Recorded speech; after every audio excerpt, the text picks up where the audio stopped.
সম্প্রতি বিনষ্ট করার চক্রান্ত করে থাকে। কিন্তু ধর্মপ্রাণ মুসলমান এই সম্মেলনকে কোনোভাবেই সফল হতে দেয় নাই, অতীতে এখনো দিবে না। তাদের শক্তির পিছনে কারা রয়েছে তাদেরকে চিহ্নিত করতে হবে। তারা কেন ধর্মীয় শান্তি এবং দেশের শান্তি শৃঙ্খলা বিঘ্ন করার লক্ষ্যে এই জাতীয় উস্কানিমূলক কর্মসূচি পালন করবে। আমরা অত্যন্ত দুঃখের সাথে জানাতে চাই, তারা দেশের বিভিন্ন স্থানে মসজিদের নামে তাদের ইবাদতখানা প্রতিষ্ঠা করছে। মিরপুরে করেছে, কুমিল্লা করেছে, গাজীপুরে করেছে, ধামরাই সাভারে করেছে এবং আরো অন্যান্য ময়মনসিংহে করেছে। এই মসজিদগুলো যদি বন্ধ করে না দেওয়া হয় তাহলে যে কোনো পরিস্থিতি দায়ভার সরকারকে বহন করতে হবে। মুসলমানদের কোনো পরিভাষা কাদিয়ানী সম্পদের ব্যবহারের অনুমতির অধিকার নাই। তাই আমরা সরকারের কাছে দাবি জানাবো, অনতিবিলম্বে রাষ্ট্রীয় সরকারিভাবে সংসদে আইন করে মুসলমানদের পরিভাষা নিষিদ্ধ ঘোষণা করতে হবে তাদের জন্য।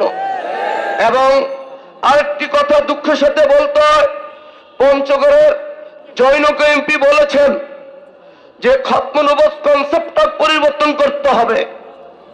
খতমনবুয়তের কনসেপ্ট, এটা কার কনসেপ্ট? কোরআনে মজিদে কি আছে? রাসূলুল্লাহ খাতামুন নবিয়্যিন, এই কনসেপ্টটা কার? আল্লাহ। তো সে এই কথা বলে কার কনসেপ্টকে পরিবর্তন করতে যাচ্ছে? আনা খাতামুন নবিয়্যিন লা নবিয়্যা বাদি, এই কনসেপ্ট কার? আল্লাহর রাসূলের। তো সে কথা বলে কার কনসেপ্টে পরিবর্তনের কথা বলছে? যে ব্যক্তি আল্লাহ এবং আল্লাহ রাসূলের কোরআনের হাদিসের স্পষ্ট আয়াতের বিরোধিতা করবে সে মুসলমান থাকতে পারে না। সে মুসলমান থাকতে পারে না। তাকে তওবা করতে হবে, তাকে তওবা করতে হবে।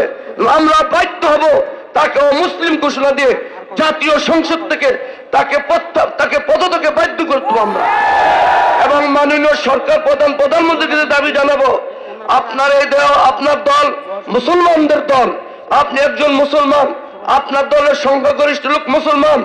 নির্বাচনের আগে আপনারা বলে থাকেন কোরআন সুন্নাহ বিরোধী কোনো আইন করবেন না, তাহলে আপনার দলের এমপি এই কথা বলার সাহস পায় কোথায়? তাদের মুখে লাগাম দিন।